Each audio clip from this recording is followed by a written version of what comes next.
أعوذ بالله من الشيطان الرجيم بسم الله الرحمن الرحيم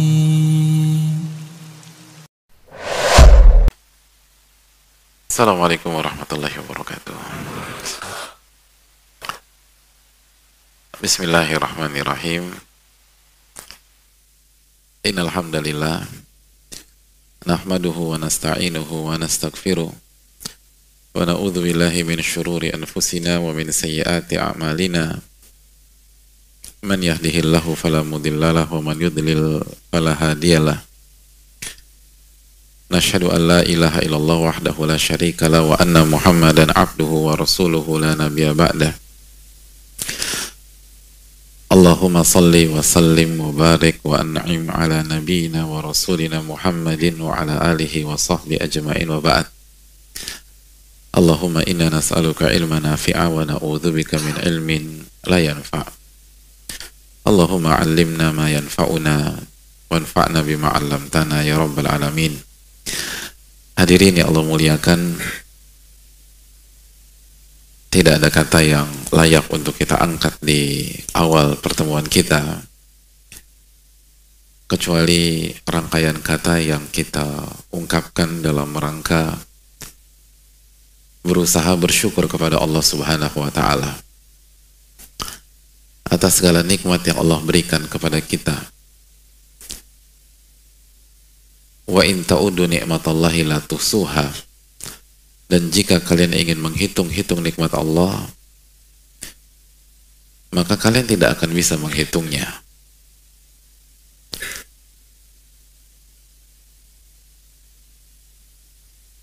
Siapa yang bisa menghitung detakan jantungnya sendiri? Dan fungsi, betapa besar manfaat fungsi ginjalnya sendiri, hadirin. Nggak usah yang nggak kelihatan lah. Siapa di antara kita yang sudah merenungkan betapa pentingnya nikmat kedipan mata, hadirin? Bayangin nggak sih kalau kita bangun di pagi hari dan di hari itu kita nggak bisa ngedip?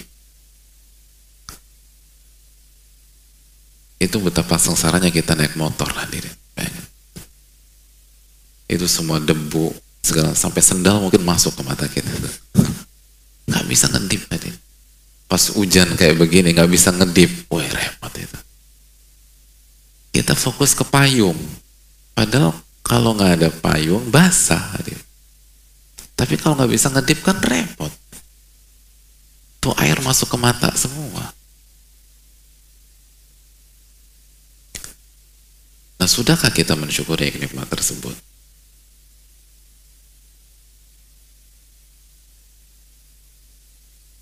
Yang sederhana dulu lah, hadirin kalian. Lubang hidung udah disyukuri belum, hadirin? Coba kalau Allah kasih bonus satu lagi, jadi 3 lubang hidung kita. Itu mau mancung kayak apa? Kira-kira ganteng gak antum, hadirin? 3 gitu. Atau ketutup semua. Wa in ta'udu ni'matallahi la tuhsuha. Dan jika kalian ingin menghitung nikmat-nikmat Allah, kalian gak akan bisa menghitungnya. Lalu bagaimana jika nikmat itu adalah ilmu? Yang satu ayat itu lebih mahal daripada dunia dan seisinya. Satu hadis itu lebih mewah daripada dunia dan seisinya.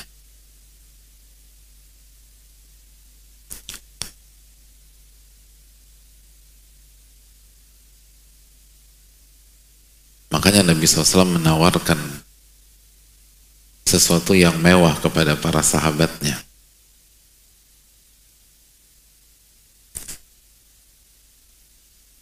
Ayawaddu ahadukum an yakdua kulla yawm ilal butha au ilal aqiq fayatiya minhu binaqataini qaumawain. Siapa di antara kalian berminat untuk pergi setiap hari ke Buthan dan Aqiq? 'Aqiq. 'Aqiq' Budhan dan akik itu tempat apa jamaah? Ada yang tahu? Dapat hadiah. Budhan dan akik itu pasar unta, tempat pasar unta. Jadi Rasulullah SAW menawarkan siapa di antara kalian yang berminat untuk pergi ke dua pasar unta setiap hari. Faya'tiya minhu binaqataini qaumawain, untuk mendapatkan dua unta qaumawain.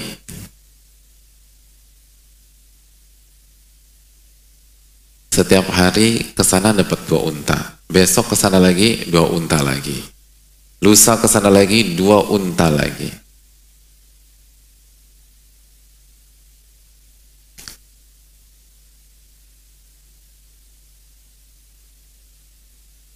Saya ingin bertanya kepada jamaah sekalian, kalau kita di posisi para sahabat, kira-kira tertarik apa enggak?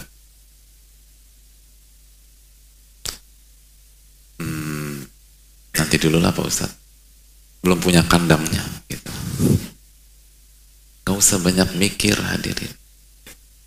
Tahu nggak berapa harga unta qaumawain?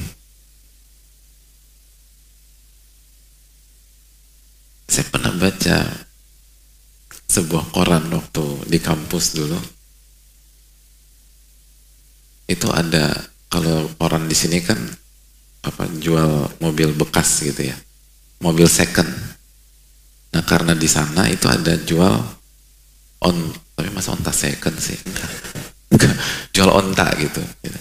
Itu harganya miliaran hadirin. Miliaran.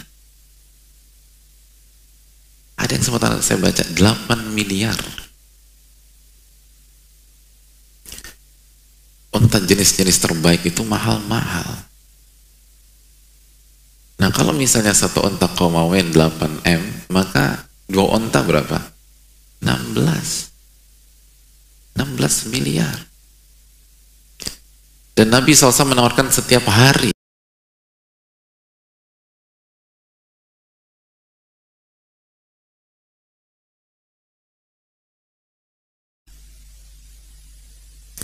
Nabi kita SAW menawarkan setiap hari. Berarti 30 atau 22 masa aktif kerja. Tiap hari kula yaum, tiap hari, nggak ada kaitannya dengan weekdays atau weekend, tiap hari. Berapa? 16 kali 30.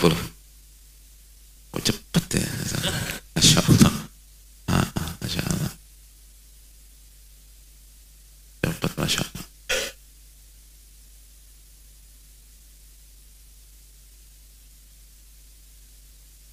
Makanya nggak usah mikir. Begitu dapat jual, begitu dapat jual, itu ditawarkan Nabi SAW. Dan para sahabat ngerti nilai seekor onta, makanya begitu Nabi SAW tawarkan, langsung mereka merespon dengan semangat, kita mau ya Rasul. Karena mereka ngerti nilai dari onta. Antum tadi diem, kenapa?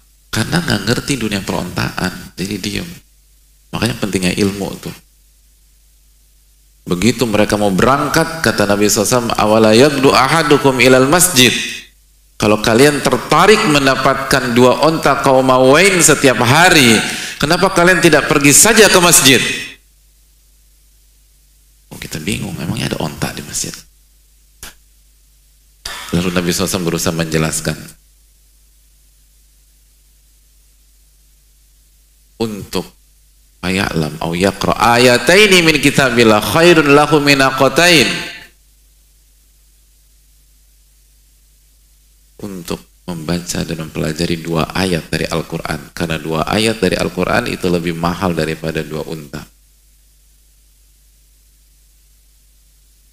Wa thalath khairun lahu min thalath, dan tiga ayat lebih mahal daripada tiga unta. Wa arba'un khairun min arba', dan 4 ayat lebih mahal daripada 4 unta. Wa min a'dadihinna minal ibil, dan begitu seterusnya. Kata sebagian para ulama, ini bukan apple to apple antara ayat dan onta.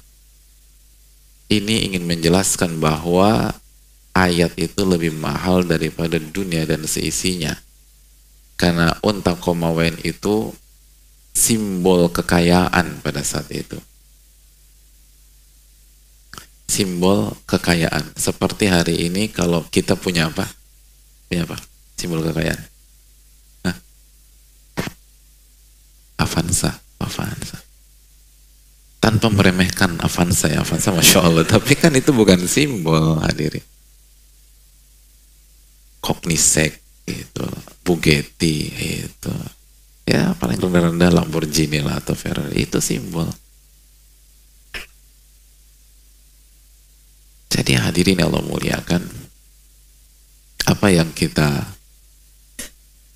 dapatkan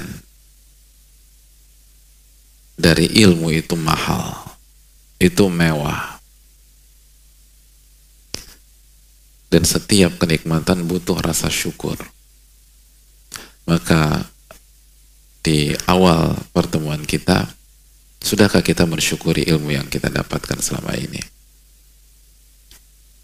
Kata Al-Imam Abu Hanifah rahimahullahu ta'ala, satu dari 4 imam madhab, beliau menyampaikan rahasia beliau mendapatkan ilmu nafi. Kata beliau, saya mendapatkan ilmu karena berusaha banyak bersyukur dan bertahmid kepada Allah Subhanahu wa ta'ala. Gitu. Jadi kalau para ulama itu ketika kajian berpikir bukan hanya datang, memahami, mengerti, tapi juga berpikir bagaimana saya mengamalkan ilmu itu. Bagaimana saya bersyukur terhadap ilmu yang Allah kasih ke saya pada hari ini. Itu penting. Dan itu yang seringkali kita lupakan. Seringkali kita sibuk mengejar yang belum kita dapat dan lupa mensyukuri apa yang sudah kita dapatkan. Oleh karena itu marilah kita bersyukur kepada Allah Subhanahu wa ta'ala atas nikmat ilmu yang kita dapatkan, dan ingat ilmu itu apa yang bermanfaat, hadirin. Bukan sekedar maklumat, bukan sekedar wawasan, bukan hanya sebatas datang. Al-Imam Asy-Syafi'i mengatakan al-ilmu ma nafa' wa laysa ma hufidh. Ilmu itu yang bermanfaat, bukan sekedar dihafal, walaupun hafalan itu penting. Ilmu itu yang bermanfaat kita di dunia dan di akhirat. Ilmu itu ilmu yang membuat kita diselamatkan oleh Allah Subhanahu wa ta'ala. Bukan hebat-hebatan, bukan pinter-pinteran, bukan jago-jagoan. Makanya doa sebagian para ulama besar dulu, sebagaimana doanya Sa'id bin Musayyib apa? Allahumma sallim sallim. Ya Allah selamatkan saya. Ya Allah selamatkan saya. Jangan sampai ilmu kita menjadi bumerang bagi kita. Dan semoga Allah selamatkan kita dengan ilmu kita tersebut. Ilmu itu cuma ada 2 opsi, hadirin. Sebagaimana sabda Rasulullah SAW. Wal Qur'anu hujjatun laka wa alaik. Quran itu menjadi hujjah, penolong, pemberi syafaat bagi Anda, atau menjadi bumerang yang akan menyerang Anda. Karena itu ini yang perlu kita terus ingatkan. Fokus bukan hanya tentang maklumat, fokus bukan hanya tentang konten, fokus bukan hanya sebatas hadir, tapi fokus bagaimana ilmu kita ini bermanfaat. Itu inti dari ilmu. Itu inti dari ilmu.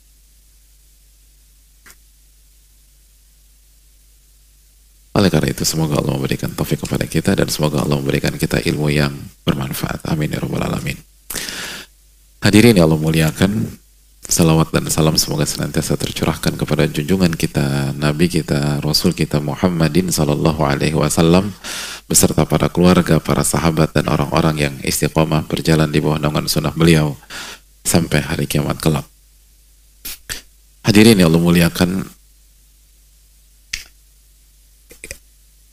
kita tahu bersama-sama bahwa kondisi banyak di antara kita pada hari ini itu nggak mudah.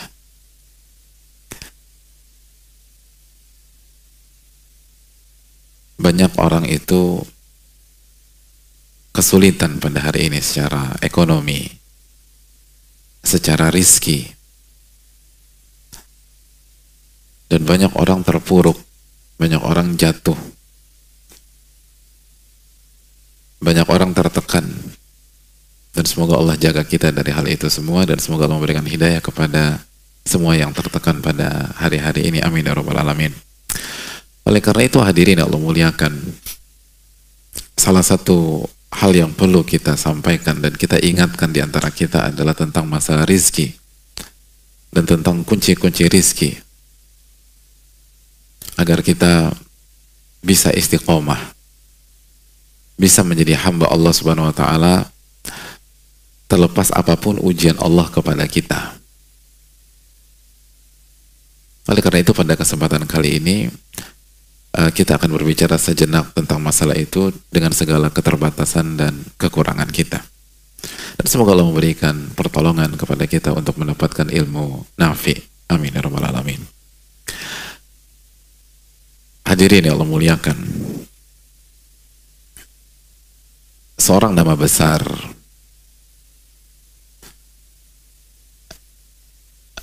yang bernama Abu Hazim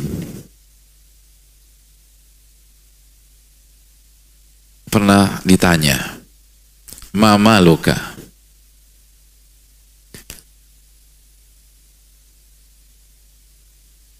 Apa hartamu? Harta yang kamu punya sekarang tuh apa? Itu pertanyaan yang dilemparkan ke beliau. "Ma maluka?" Apa hartamu? Apa harta yang kau punya saat ini? Nah, kalau kita ditanya seperti itu, "Mas, lagi susah ya?" "Iya nih." "Emang harta mas sekarang apa aja sih? Kok kusut banget tuh muka?" Nah, jawaban kita apa? Apa? Harta kita apa? Jujur aja, jujur. Bingung. Separah itu beban hidup antum. Sampai gak bisa ngedata harta sendiri. Hah? Kesian ya, Masya Allah. Makanya pada datang ke kajian ini. Aduh, pening Pak Ustadz. Udah ada pusing, udah gak bisa mikir. Hah? Apa harta kita? Ingat di rumah ada apa? Hah? Rumah? Enggak Pak Ustadz, itu kontrakan. Terus apa? Mobil? Pinjeman kemarin tuh. Terus apa lagi? Sebutkan harta kita apa? Ayo dapat hadiah. Hah? Motor, terus jujur, ini jujur ya, paling nggak kita masuk surga karena kejujuran lah gitu. Hanya nggak usah sok-sokan lah ya, jujur ya. Kalau kita ditanya apa hartamu, nah jawaban kita apa? Motor, terus handphone, terus uang. Berapa uang? Uang berapa? Wah, Masya Allah. Datang ke sini barang istri ya mas? Iya, pinter emang ini orang-orang Jatinegara.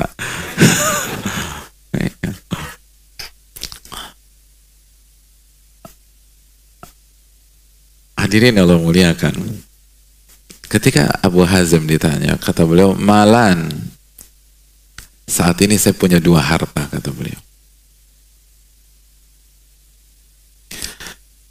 Dan canggihnya, la akhsha ma'ahumal faqra. Dengan saya memiliki 2 harta ini, saya nggak takut miskin sama sekali. Saya nggak takut miskin. Dengan punya 2 harta ini, saya nggak takut miskin sama sekali. Kalau ada orang bilang saya punya 2 harta, dan dengan yang saya punya ini saya nggak takut kemiskinan sama sekali. Kira-kira menurut kita dia punya tanah di mana hadirin? Gatsu kali ya? Anak Gatsu nih, Habibie. Wah, ini anak Gatsu. SCBD. Terus apa? Mana lagi mana? BSD. Ya, antum Jatinegara. Di sini ada Tebet, ada Menteng. Kenapa jauh banget ke BSD? Ini serem-serem semua, Menteng terus. Itu mengerikan semua, harga tanahnya di situ. Kesana lagi Tamrin gitu. Kenapa kok jauh banget ke BSD? Ya karena saya orang BSD Pak Ustadz gitu. Kata Abu Hazim, ternyata bukan tanah di SCBD. Ya jelas lah, beliau bukan orang sini. Kata beliau, yang pertama itu at-thiqatu billah, percaya dan yakin sama Allah. Yang kedua, wal ya'su mimma fi aidin nas, dan tidak tertarik dengan apa yang dimiliki oleh manusia. Allahu Akbar. At-thiqatu billah, yakin sama Allah Subhanahu wa taala. Percaya dengan Allah tabaraka wa taala.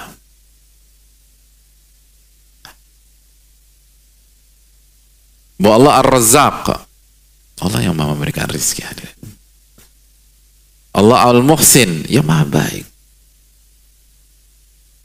Allah Arhamur Rahimin, Allah Akramul Akramin. Dan putus asa, nggak tertarik sama sekali dengan apa yang dimiliki oleh orang lain, nggak tertarik. Dia mau punya rumah di mana, kayak urusan dia dengan Allah Subhanahu Wa Taala. Dia punya mobil sekeren apapun, semewah apapun, urusan dia dengan Rabbul Alamin. Alhamdulillah. Kita husnudzon sama orang, baik sangka sama orang. Usahanya lancar, alhamdulillah, urusan dia dengan Allah Subhanahu Wa Taala. Nggak tertarik kita. Nggak dibahas gitu. Lu tahu dia nggak? Iya. Ada. Lu lihat tadi dia ke masjid sholat subuh naik apa? Mobil baru, iya. Coba lo pikir deh, mungkin nggak pemasukannya bisa dapat mobil kayak begitu? Coba lo pikir, kita duduk. Padahal belum baca zikir pagi nih, suruh duduk ngurusin duit orang. Itu yang membuat kita takut miskin ternyata, hadirin. Ngurusin si A, ngurusin si B, ngurusin si C, dan lupa dengan diri kita sendiri. Lupa dengan hubungan kita dengan Rabbul Alamin. Makanya para ulama seperti Syekh Shalih Utsaimin hafizahullah mengatakan al-ilmu muamalah bainal abdi wa rabbi. Ilmu itu adalah muamalat antara hamba dengan Rabbnya. Oleh karena itu penuntut ilmu dia fokus pada dirinya sendiri. Dan kalau dia ngurusin orang secara positif, menebar kebaikan. Makanya Imam Malik mengatakan kuntu ata'allamu li nafsi. Aku ini kalau belajar, fokus pertama aku perbaiki diri. Adapun orang nggak tertarik, kita orang punya A, punya ini, punya itu, punya villa, punya cottage. Ibu-ibu juga, ibu-ibu ada ya? Udah tidur belum ibu-ibu? Alhamdulillah udah. Ibu-ibu juga jangan tertarik sama tas temennya. Oh, bangun, dengar kata tas itu, passwordnya ibu-ibu, tas gitu. Kalau kajian tuh fokus kematian, lihat gamis kanan, gamis kiri, bagus tuh bagus, gitu. Ngapain mikirin gamis orang, gitu. Itu pasti bahannya adem ya. Yang penting tuh hati adem, bukan bahan adem. Yang kedua ya adem lah, orang hujan tadi, kehujanan dia, adem basah, gitu loh. Jadi ngapain semua bahan kita adem nih pagi ini, masya Allah. Udah jangan ngurusin orang. Itu yang rusak kita pada hari-hari ini.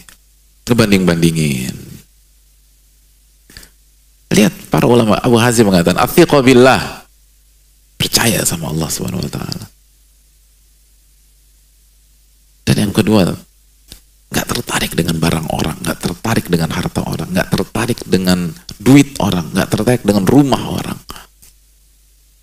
Gak tertarik. Itu penuntut ilmu harus punya mental itu, gak tertarik.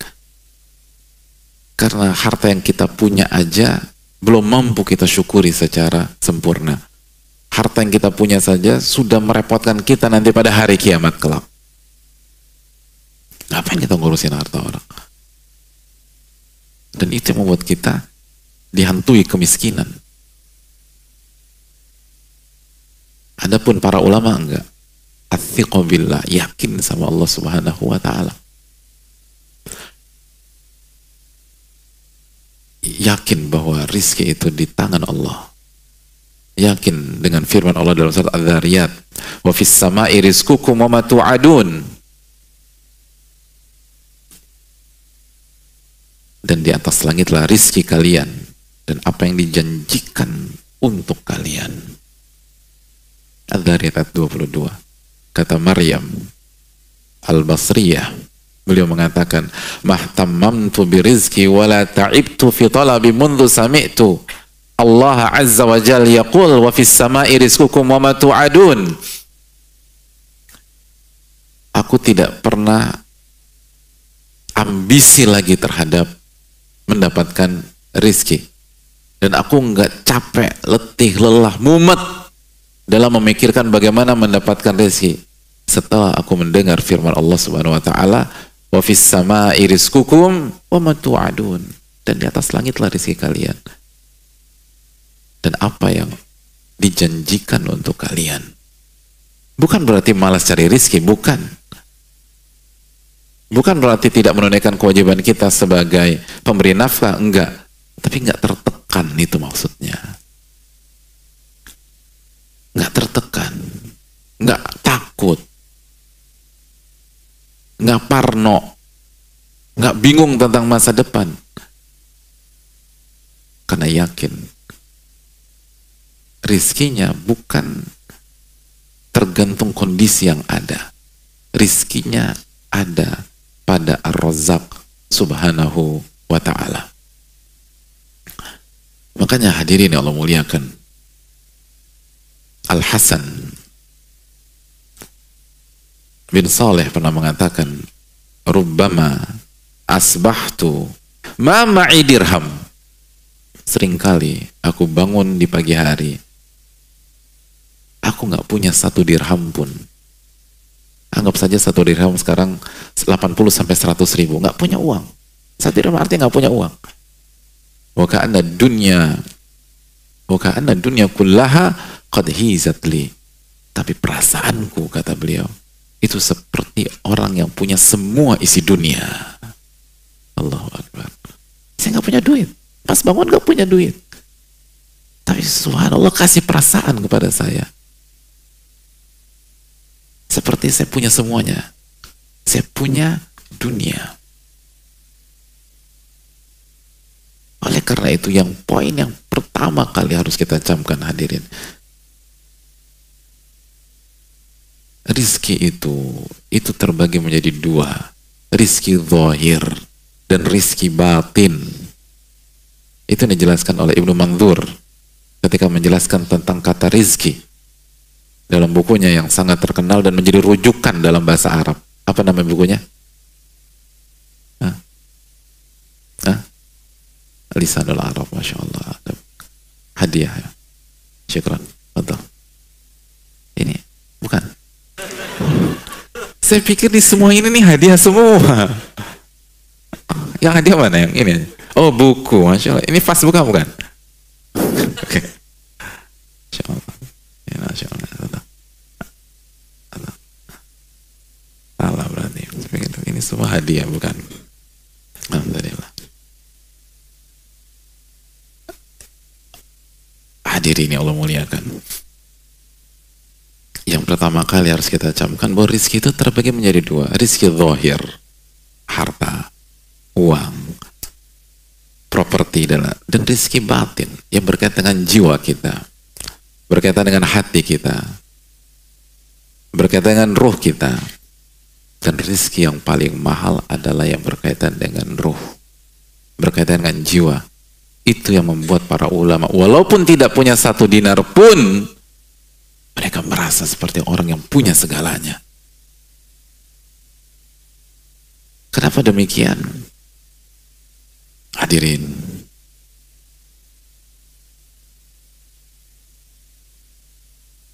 karena kita itu, atau inti dari kehidupan kita adalah kehidupan ruh. Ulama mengatakan, ya khadimal jismi kam tashqa bi khidmatihi Wahai pelayan-pelayan jism, wahai pelayan jasmani, betapa seringnya kamu kecapean, kamu sakit, kamu sengsara gara-gara kamu melayani jasmani kamu. Atutlubur ribha fima fihi khusranu. Apakah kamu cari keuntungan di sesuatu yang pasti rugi? Aqbil ala nafsi wastakmil fadailaha. Fokuslah menata jiwa dan sempurnakan jiwa dan hati Anda. Fa anta bin nafsi la bil jismi insanu. Anda itu jadi manusia karena jiwa dan roh Anda, bukan sebatas karena jasmani Anda. Itu kata para ulama. Mereka yang memberikan pesan bahwa kita jadi manusia itu karena roh kita. Kehidupan ruh adalah kehidupan yang terpenting dalam kehidupan. Kehidupan hati. Ala inna fil jasadi mudghah. Idza saluhat saluhal jasadu kullu wa idza fasadat fasadal jasadu kullu ala wahyal qalbu. Ketahuilah, di dalam jasad manusia ada segumpal daging. Kalau daging itu baik, baik semua seluruh anggota badan. Baik semua jasmani. Wa idza fasadat, dan kalau segumpal daging itu rusak, semua jasmani rusak. Pemikiran rusak. Semua berantakan. Ala wahyal qalbu, ketahuilah, segumpal daging itu adalah qalbu, hati kita, jiwa kita. Dan ulama memberikan pesan besar, barang siapa yang hidupnya melayani jasmaninya, maka dia akan sengsara. Bukan satu, bukan dua kali, bukan tiga kali, bukan empat kali. Kam tashqa bi khidmatihi. Betapa sering kalian sengsara, betapa sering kamu sengsara karena kamu sibuk melayani jasmani kamu. Jangan melayani jasmani. Itu awal dari kehancuran kita. Fokus kepada qulub, fokus kepada hati. Dan itu yang diajarkan oleh para ulama. Itu yang diajarkan oleh Nabi kita Sallallahu Alaihi Wasallam. Dan itu yang membedakan orang yang ngaji dan orang yang nggak ngaji. Orang yang belajar agama dengan orang yang tidak belajar agama. Masih ingat? Ketika Allah Subhanahu wa Ta'ala menjelaskan sebuah kejadian di masa sebelum Rasulullah SAW. Ketika ikonnya dan simbolnya kekayaan melakukan show of force, membuat sebuah pameran harta dia. Siapa dia?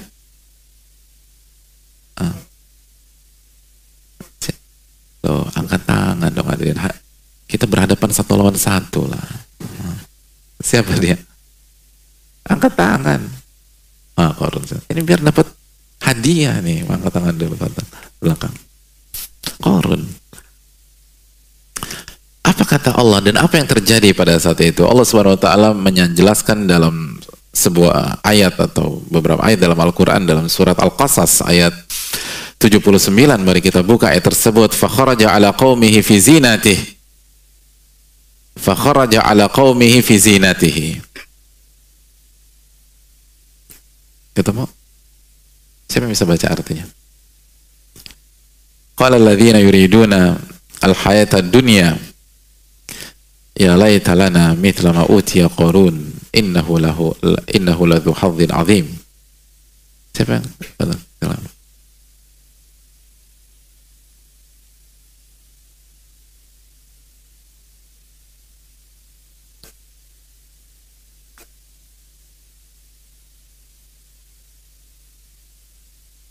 jazakallahu khairan.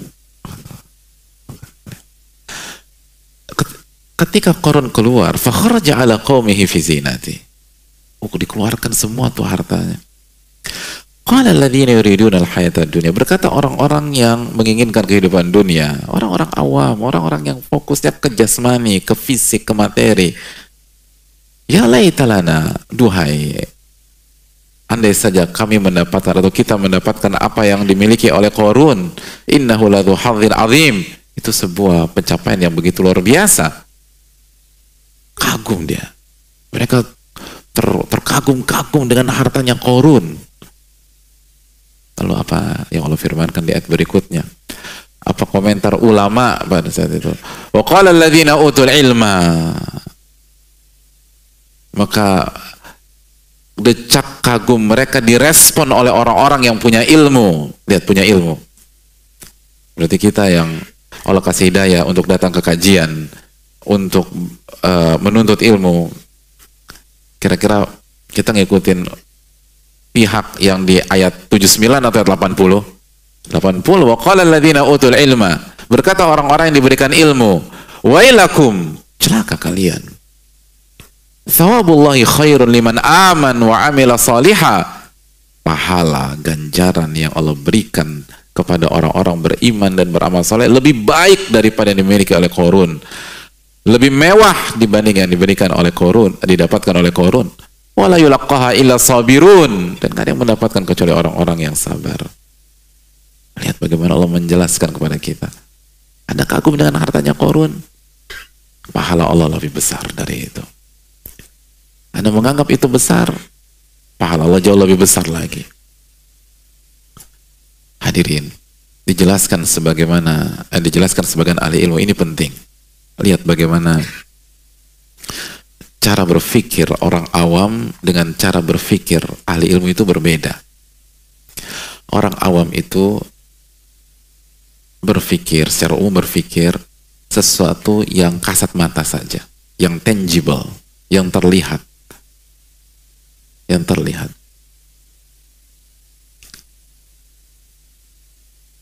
Tapi ahli ilmu itu melihat utuh, zahiran wa batina, secara zahir dan secara batin, dan fokus mereka secara batin tanpa meremehkan zahir. Zahir penting, tapi batin yang harus diprioritaskan. Makanya lihat 79 dan 80 ini. 79 terkagum-kagum dengan zahir. Adapun 80, lihat, ulama mengajak umat ke hal-hal yang batin, yang intangible, yang tidak terlihat. Tapi itulah esensi dari kehidupan. Dan begitulah semua pakar di semua bidang. Pakar semua bidang. Contoh analogi sederhana ya. Kalau kita awam dalam dunia bangunan, masuk rumah terus ngelihat parkit atau segala macam, yang kita perhatikan apa? Langsung kagum, bagus banget sih ini rumahnya, segala macam, blablabla gitu. Tapi kalau orang yang jago, punya ilmu dalam masalah bangunan dan seterusnya, pernah lihat nggak? Saya tuh berapa kali ngeliat orang tuh kalau datang tuh dia nggak bicara, dia cuma jalan gini, terus dia ketok-ketok, gitu loh. Oh, kopong gitu segala macam. Itu dia tahu, ketok-ketok. Dia ngeliat dalamnya, hadirin. Dia nggak terpekau dengan apa? Hanya sebatas yang dilihat. Pernah ngeliat orang kayak begitu? Enggak ya? Lihat Pak Ustaz, lihat. Mobil, orang awam ketika ngelihat sebuah mobil mulus, langsung kagum apa enggak? Kagum, keren banget nih mobil. Anak bengkel 35 tahun di bengkel, ngeliat mobil gitu langsung kagum? Enggak. Tabrakan gitu. Jangan dibeli. Tabrak. Itu cuma pegang. Kadang-kadang nggak dipegang sama dia. Diperhatikan. Berusaha. Dia bisa tahu. Dia lihat dalamnya gitu. Nggak terlalu tertarik dia dengan yang kasat mata. Dia lihat di balik itu. Ini kaidah kehidupan, hadirin. Di bidang manapun, orang awam itu selalu terkecoh dengan zohir semata. Handphone, orang awam lihat casingnya buah apel yang kemakan udah seneng, hadirin. Tapi yang ngerti, dia nggak tertipu dengan casing. Dia lihat mesinnya gimana ini bener apa nggak, ori apa KW. Semua demikian. Semua demikian. Dia nggak tertipu dengan itu. Nah, bagaimana dengan kehidupan jangan sampai kita tidak diberikan taufik oleh Allah sehingga sempit untuk menilai harta atau rizki. Wa qala alladziina utul ilma, berkata orang-orang yang diberikan ilmu, wailakum, celaka kalian. Lihat, diajak orang-orang awam tuh berpikir, jangan hanya lihat zohir, lihat yang tidak terlihat juga. Wailakum, tawabullahi khairun liman amana wa amila salihah. Pahala dari Allah itu lebih besar dibanding yang dipertontonkan oleh Qarun. Tapi harus sabar, kata para ulama, sabar.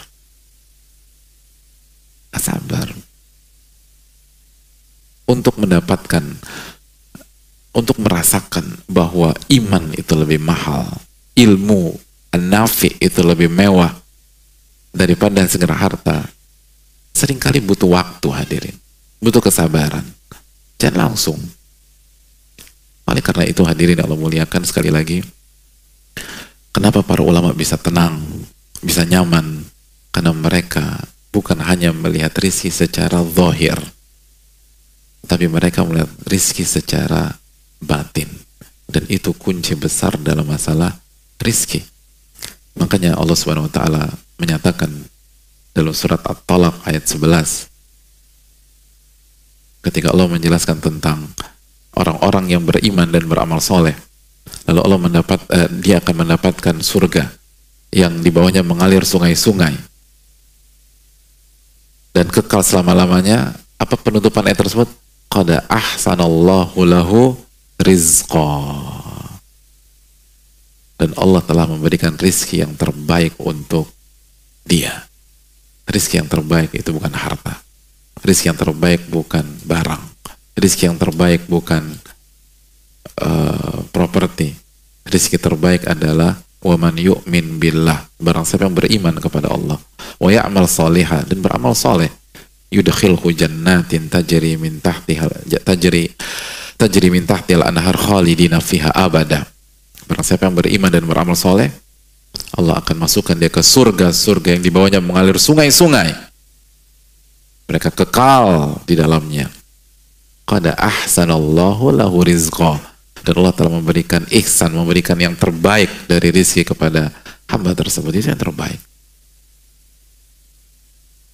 itu yang terbaik. Oleh karena itu, hadirin Allah muliakan, fokus kemana, dan perlu kita camkan bersama-sama bahwa kekayaan itu bagi orang yang tahu kehidupan, dan karena itulah dijelaskan para ulama, itu tentang rasa, bukan tentang angka. Kekayaan itu tentang rasa, bukan tentang angka. Keliru orang mengatakan tentang angka, enggak. Makanya Nabi kita SAW menyatakan apa? Dalam hadis yang sangat terkenal, beliau Sallallahu Alaihi Wasallam mendidik kita dengan hadisnya, laisal gina an kathratil arad. Kekayaan itu bukan banyaknya harta atau aset. Innamal gina nafas. Sesungguhnya kekayaan adalah kekayaan jiwa. Apa yang dirasa di dalam jiwa. Kaya itu tentang rasa. Makanya tadi Al Hasan mengatakan, saya tuh suka bangun pagi hari nggak punya duit, tapi ingat perasaan saya kayak punya semuanya udah. Dan sebaliknya, ada banyak orang punya banyak hal, bangun ke orang miskin, hadirin, bengong aja deh, bingung gitu deh, kasihan, nggak dapat, karena lupa, karena kekayaan itu tentang rasa. Itu yang perlu kita camkan, itu yang perlu kita renungkan. Kita tuh nggak akan mendapatkan rizki yang paling mewah kecuali beriman dan beramal. Itu harus kita yakini, hadirin. Ilmu nafi.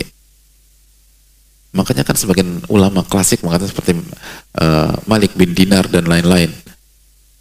Lau adimal muluk wa abnaul muluk. Dijelaskan sebagian mereka bahwa kalau pemilik kerajaan itu tahu, raja-raja dunia itu tahu, Dan pangeran-pangeran itu tahu apa yang kita rasakan ketika kita hidup dengan ilmu yang bermanfaat, ketika kita hidup dengan iman dan amal soleh. Maka mereka akan cemburu. Dan mereka berpikir mereka bisa merampas dari kita dengan cara mengeksekusi kita. Karena mereka nggak ngerti. Karena mereka melihat betapa tenangnya hidup kita. Oleh karena itu hadirin Allah muliakan, makanya sebagian ulama klasik kan mengatakan ahlu dunia kharaju minad dunya walam yadhuqu ma huwa ahla minad dunya. Ini ironinya dunia hadirin. Ahli dunia itu ketika meninggal mereka tidak pernah dan belum pernah merasakan hal yang paling indah dari dunia. Dan hal yang paling indah dari dunia adalah ma'rifatullah. Mengenal Allah tabaraka wa ta'ala. Itu yang paling indah, itu yang paling mahal. Itu yang membuat Abu Bakar As-Siddiq radhiyallahu ta'ala yang membuat Umar bin Khattab, yang membuat Uthman bin Affan, yang membuat Sa'ad bin Abi Waqqas, yang membuat yang membuat Az-Zubair bin Awam, yang membuat Abdurrahman bin Auf meninggalkan seluruh harta mereka dan pergi hijrah tanpa bawa sepeser apapun ke kota Madinah. Kenapa hadirin? Karena mereka mengerti hakikat. Abu Bakar tuh bisnismen hadirin. Uthman bin Affan tuh pebisnis tangguh. Punya kenalan yang mentalnya tuh mental pebisnis. Itu ketat, untung rugi tuh dalam hadirin. Sangat ketat tuh. Bahkan sebagian tipikal itu kan ada yang kalau makanya kalau ketemu orang kayak gitu seringkali kita harus jelas dulu nih. Kita mau interaksi sama dia dalam bab sosial atau bab bisnis. Kalau bisnis itu Rp1 dihitung sama dia. Tapi kalau sosial, jor-joran dia. Karena terbiasa begitu. Dan itu ada orang demikian, nggak semua, tapi ada orang demikian. Saya ingin menjelaskan bahwa Abu Bakar dan itu bukan orang nggak ngerti hadirin. Itu hitung-hitungan. Dan mereka ngerti cara bermain. Mereka tinggalkan. Dan mereka mulai dari nol. Bahkan ketika mereka merintis kehidupan mereka di kota Madinah, banyak di antara mereka lebih nggak punya duit dibanding kita pada hari ini. Tapi nggak punya uang, nggak punya apapun. Tapi mereka punya iman, mereka punya athiqah billah, mereka punya rasa yakin dan percaya kepada Allah Subhanahu Wa Taala. Mereka yakin bahwa rezeki mereka di tangan Allah dan tidak akan wafat kecuali rezekinya dibayar sempurna atau dikasih sempurna oleh Allah Subhanahu Wa Taala sebagaimana dalam hadis. Oleh karena itu hadirin yang Allah muliakan, kita harus banyak fokus dalam masalah ini. Lalu pertanyaan berikutnya, apakah kita nggak perlu berikhtiar hadirin? Apakah kita nggak perlu berusaha? Udah yang penting batin aja, udah tenang batin itu. Mas nggak cari nafkah? Batin. Gohwa. Apakah demikian? Tidak hadirin sekalian. Harus berusaha. Nabi kita Shallallahu Alaihi Wasallam menjelaskan tentang hal ini dalam hadis yang sangat populer, hadis yang menginspirasi kita, hadis yang simpel, hadis yang sederhana, hadis yang mudah dicerna, hadis tentang tawakal.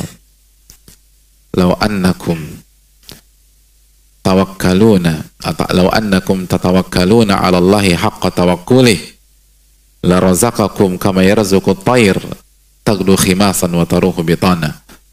Dalam hadis Tirmidzi, Nabi SAW mengatakan kalau kalian bertawakal kepada Allah dengan sebenar-benarnya tawakal, maka Allah akan kasih kalian rizki sebagaimana Allah kasih kepada seekor burung taghdu khimasan wa taruhu bitana. Burung itu keluar dari sarangnya di pagi hari dalam kondisi lapar dan pulang di sore hari dalam kondisi perut kenyang dan bawa makanan buat anak-anaknya. Ini menunjukkan bahwa salah satu bukti bahwa keyakinan kita pada rizki secara batin itu benar, kita berjuang mencari nafkah secara zahir. Karena Nabi SAW mengatakan, lau Law annakum tatawakkaluna 'ala Allahi haqqa tawakkul. Kalau kalian benar-benar bertawakal, ini kan batin hadirin. Tawakal bergantung kepada Allah. Dengan sebenar-benarnya tawakal, dengan tawakal yang sejati. Diam aja di rumah? Enggak. Allah akan kasih rizki sebagaimana Allah kasih rizki kepada seekor burung. Taqdu khimasan wa taruhu bitana. Burung pergi di pagi hari dan pulang di sore hari dalam kondisi tenang dan bisa kasih makan. Artinya kalau kita benar-benar menguasai rizki secara batin, dan salah satunya adalah benar-benar menyerahkan diri kepada Allah dan yakin wa fis sama'i rizqukum wa ma tu'adun, dan rizkimu itu di atas langit. Lalu kita berjuang, maka jarak antara kita dan rizki kita setiap hari insya Allah tidak lebih dari 12 jam. Kan pagi sampai sore aja. Itu janji Nabi SAW. Dan Nabi nggak bohong. Wa ma yantiqu 'anil hawa in huwa illa wahyun yuha. Nabi nggak berbicara dengan hawa nafsunya, tapi wahyu yang Allah wahyukan kepada beliau dalam surat An-Najm ayat 3 dan 4. Nabi SAW mengatakan pagi lapar, sore udah kenyang, kata Nabi SAW, dan bawa makan buat anak-anak. Kalau benar-benar tawakal, law annakum tatawakkaluna 'ala Allahi haqqa tawakkul la razaqakum. Allah pasti akan kasih rezeki kepada kalian.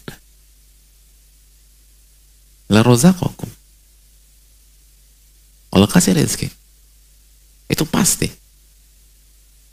Makanya kita mulai dari rizki batin dulu, karena ini kuncian hadirin. Dan untuk mendapatkan rizki zahir itu sangat membutuhkan rizki batin. Allah kan kasih rizki. Yang jadi masalah kita nggak tawakal, itu masalahnya. Kita ngarep sama orang.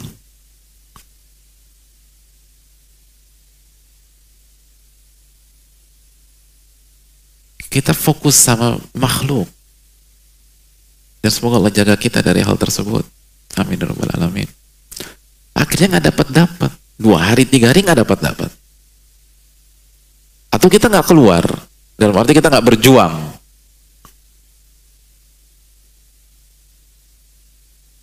Hadirin yang Allah muliakan, kita harus berjuang, tapi hati kepada Rabbul Alamin. Jangan hati itu ke sabab yang sedang kita upayakan, enggak. Oleh karena itu hadirin yang Allah muliakan, mari kita lihat dan kita simak kisah yang selalu menginspirasi umat manusia. Ketika Nabi Ibrahim alaihissalam meninggalkan istri beliau di lembah yang bernama Bakkah tanpa ada satupun titik kehidupan di sana.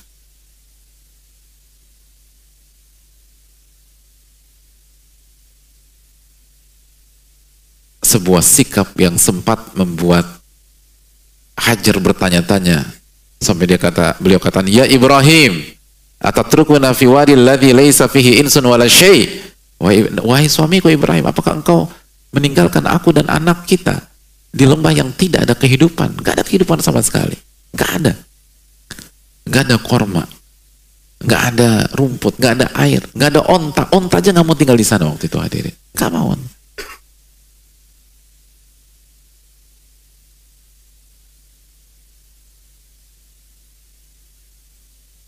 Lalu ketika ditanya oleh Hajar, Nabi Ibrahim diam. Ditanya lagi, diam. Lalu kan diam 3 kali, lalu Hajar merubah pertanyaannya, Allahu amaraka bihadza. Apakah Allah yang memerintahkan engkau melakukan hal ini? Lihat. Kata Nabi Ibrahim, iya.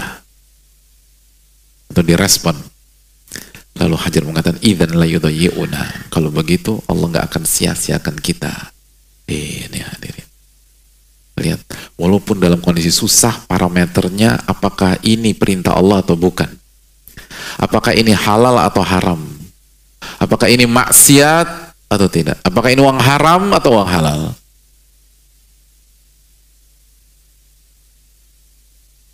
Hajar ketika mengatakan itu bukan sedang bergelimang harta.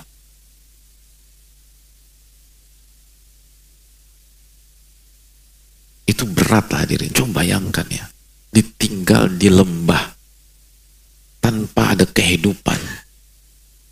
Coba kita tanya ibu-ibu, ibu-ibu udah tidur?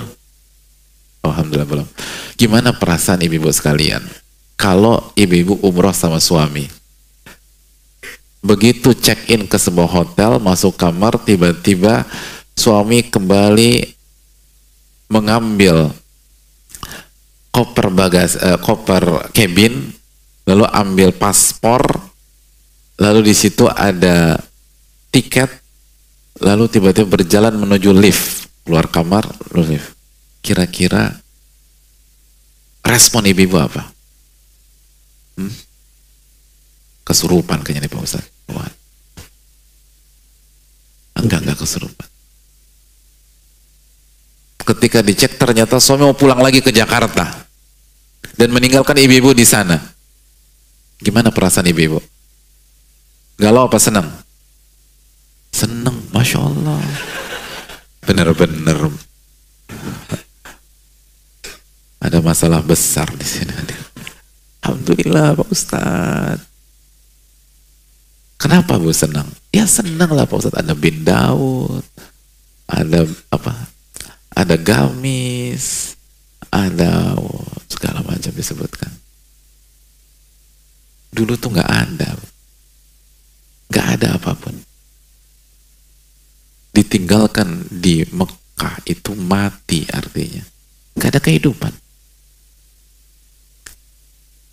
Di kondisi yang begitu terdesak seperti itu, Hajar masih bertanya, apakah ini perintah Allah?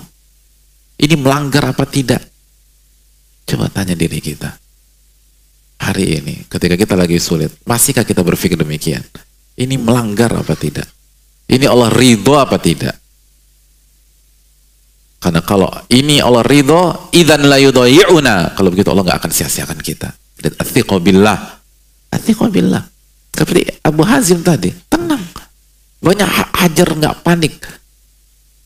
Sangat kontras sikap dan gestur Hajar pada saat itu.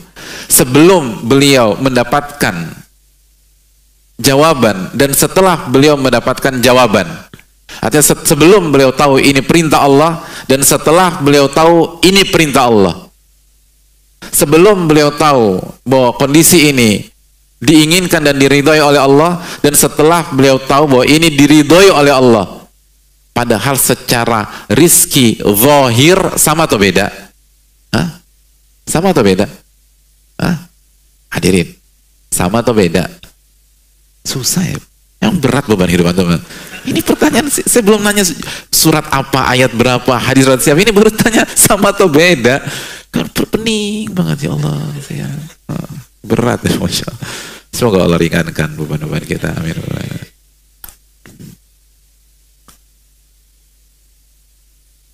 Lihat, sebelum Hajar mengetahui bahwa ini perintah Allah, ini diridhai oleh Allah, beliau menekan suaminya. Ya Ibrahim, atatatrukuna fi hadzal wadi alladzi laisa fihi insun wala syai'. Wahai Ibrahim, apakah kau tinggalkan kita di sini? Wahai Ibrahim, apakah kau tinggalkan di sini? Beliau nggak nyaman. Tapi begitu beliau tahu bahwa ini perintah Allah, berarti Allah ridhoi, berubah hadir. Idzan la yudayyi'una. Kalau begitu Allah nggak akan sia-siakan kita. Berhenti, nggak ngejar lagi. Berhenti. Beliau hentikan langkah kaki beliau dan beliau fokus bertahan bersama Ismail. Pertanyaan kembali. Saya ingin tanya, sebelum beliau mendengar jawaban suaminya atau sebelum beliau mengetahui bahwa ini perintah Allah dan setelah beliau mengetahui bahwa ini perintah Allah, secara rizki zahir ada perubahan apa tidak? Nggak ada perubahan. Sama. Tapi secara rizki batin ada perubahan apa tidak? Perubahan. Yakin, wah berarti benar ini saya. Nggak mungkin Allah sia-siakan saya. Wa fis sama'i rizqukum wa ma tu'adun. Wa man yattaqillaha yaj'al lahu makhraja wa yarzuqhu min haitsu la yahtasib. Barang saya bertakwa kepada Allah, Allah akan berikan jalan keluar dan rizki dari arah yang tidak diduga-duga. At-Talaq ayat 2 dan 3. Yang penting ini perintah Allah, yakin saya. Berubah total 180 derajat. Sama-sama nolaknya berubah. Padahal secara zahir nggak ada perubahan. Dan Nabi Ibrahim pun nggak ada janji untuk rizki zahir, nggak ada. Nabi Ibrahim nggak, tenang, beb, tenang aja. Aku langsung transfer 500 juta, santai. Gitu. Tapi juga percuma transfer 500 juta, nggak ada tukang mie ayam di sana, nggak ada mandi laham di sana, nggak ada yang jual, nggak ada gunanya. Tapi nggak ada perubahan, hadirin. Tetap rizki zahirnya sama, persis sama. Kok bisa beda 180 derajat? Dan hanya dalam hitungan waktu yang sangat singkat. Itu seorang mukmin, hadirin. Itulah pentingnya zikrullah dalam berjuang. Ala bi dzikrillahi tatmainul qulub. Katakanlah dengan mengingat Allah hati jadi tenang. Pada kondisi sama. Terus apa yang dilakukan oleh Hajar?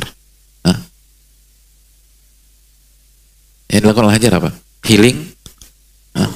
Apa yang dilakukan oleh Hajar? Hah? Hah? Window shopping? Hah? Ya, beliau tawakal dan beliau berjuang. Beliau mulai dengan sofa untuk mencari apakah ada air, apakah ada binatang dan seterusnya. Dan sofa dataran tinggi, beliau bisa ngelihat 360 derajat dari situ kondisi sekitarnya. Ternyata nggak ada apa-apa. Turun lagi menuju mana? Marwah. Naik lagi. Lalu ngelihat amati, ternyata nggak ada apa-apa. Terus kemana? Sofa lagi. Ada nggak ada? Terus habis nggak tahu apa. Terus kemana? Jangan ada yang bilang Bin Daud. Nggak ada Bin Daud, nggak ada. Atau Hilton Tower atau nggak ada itu. Nggak ada. Balik lagi ke Marwah. Terus pertanyaan saya, kenapa hanya sofa dan Marwah? Emang nggak bisa ke sana lagi? Nah, emang Makkah atau Bekah cuma sofa Marwah doang? Kenapa hanya sofa Marwah? Amanah. Amanah siapa? Karena sudah ketetapan Allah. Masya Allah. Selesai udah kajian kita kalau begitu. Iya betul. Dapat hadiah. Yang ketetapan Allah. Masya Allah. Yang penting pede dulu. Iya, penuntut ilmu itu kata Ibnul Qayyim rahimahullah. Ibnul Qayyim mengatakan bahwa talibun nufudhi ilallah itu pertama syaja'ah, harus berani dulu. Namanya juga belajar, gitu lah.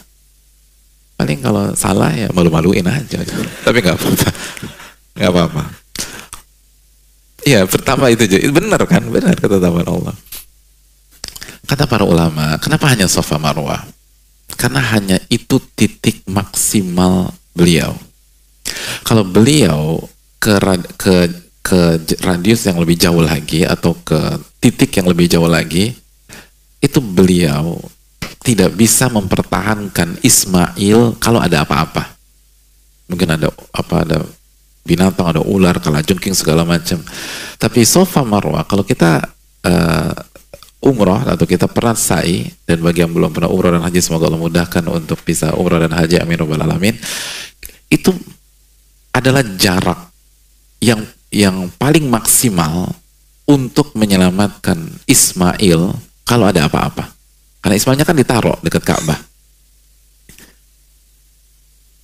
Maka beliau muter-muter aja sofa Marwah. Karena itu udah paling mentok. Dari sini kata sebagian para ulama, ini hikmah besar dalam bab ikhtiar. Ikhtiar itu maksimal, tapi jangan maksa. Dan setiap orang punya sofa Marwahnya masing-masing gitu pokoknya. Setiap orang dari kita itu punya titik atau perbatasan maksimal masing-masing. Jangan maksa. Yang jadi masalah kita maksa maka jatuh ke dalam hal yang haram. Atau akhirnya terjerat hutang yang nggak karu-karuan karena maksa. Jangan maksa. Hajar nggak maksa, nggak nekat gitu loh. Makanya Hajar nggak sampai Kampung Melayu, nggak bisa dia akses. Tuh gimana? Sampai Jatinegara gitu nggak bisa. Oh, jangan remehkan spirit seorang ibu loh dalam mempertahankan anaknya. Ibu itu kalau lihat tentang anak, luar biasa. Benar nggak ibu? Oh benar. Macam-macam kita nih sama ibu. Ini kalau udah tentang anak, luar biasa. Semua kita akan melihat kekuatan, ketangguhan wanita yang mungkin kita nggak pernah lihat sebelumnya. Tapi kenapa hanya Safa Marwah, Safa Marwah, Safa Marwah? Emang nggak bisa? Karena ada batas maksimum gitu di ikhtiar kita. Makanya berjuanglah sampai pada titik Safa Marwah kita masing-masing. Bukan maksain diri. Dan kalau kita ragu, tanya kepada ahli ilmu. Apakah ini masuk ke dalam ad-daruratu bihul mahdhura apa tidak? Apakah ini kondisi darurat yang membolehkan hal yang haram atau tidak? Tanya, jangan kita berfatwa. Jangan kita mufti untuk diri kita sendiri. Kita bukan siapa-siapa. Tapi hukum asalnya adalah ada batas. Lalu apa yang terjadi? Pengen kan sofa nggak ada, balik ke Marwah nggak ada, sofa dari Marwah ke sofa lagi nggak ada. Dari sini keluar hikmah berikutnya bahwa dalam berjuang mencari rizki, baik yang zahir maupun yang batin, maka lakukanlah upaya mubah yang bisa kita lakukan walaupun secara matematika manusia itu mustahil. Tapi kalau itu yang bisa kita lakukan, lakukan. Lalu nanti kita lihat bagaimana Allah memberikan pertolongan kepada kita. Yang bisa dilakukan Hajar pada saat hanya bolak-balik Safa Marwah. Dan itu yang beliau lakukan. Beliau nggak bilang, kan kemarin, tadi kan udah. Oh, udah dong, kan kita pinter nih. Udah kita ngumpul-ngumpul aja gitu loh, santai. Enggak, kesana aja lah. Udah, kita ada opsi lagi. Ada opsi apa lagi? Nggak ada opsi lagi, ya udah kesana lagi aja. Kesana lagi. Kan belum tentu takdir Allah 5 menit yang lalu dengan takdir Allah detik ini kan sama, beda. Walaupun tempatnya sama. Sama-sama di Masjid Al-Fatah, emang sama. Enggak, perubahan waktu bisa perubahan segala hal. Kita seringkali gitu. Ana udah kesana kemarin. Atau aku udah lakukan itu, coba lagi. Kecuali ada opsi lain. Opsi lain kita coba opsi lain. Tapi kalau nggak ada opsi, itu aja udah kerja. Walaupun bolak-balik, itu Hajar kurang bolak-balik apa hadirin? Bolak-balik.